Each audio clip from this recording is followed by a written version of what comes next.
त्रिदलं त्रिगुणाकारं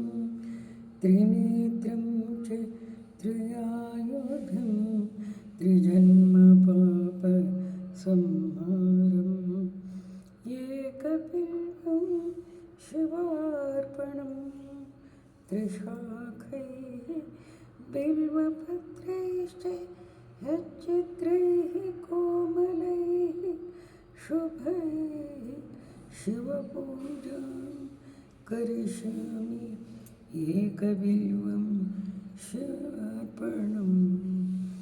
अखण्डबिल्वपत्रेण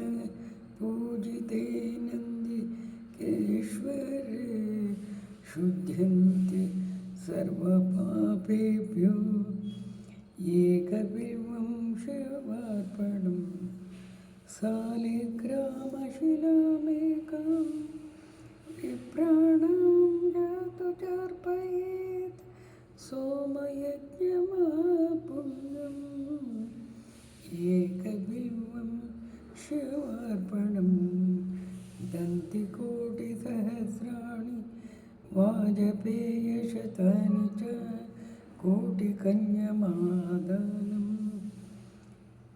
एकबिल्वं शिवार्पणं लक्ष्म्यास्तनुत उत्पन्नं महादेवस्य च प्रियं बिल्ववृक्षं प्रयच्छामि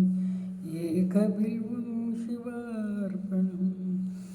दर्शनं बिल्ववृक्षस्य स्पर्शनं पापनाशनम् अघोरपापसंहारम् एकबिल्वं शिवार्पणं काशीक्षेत्रनिवासं च कालभैरवदर्शनं प्रयाति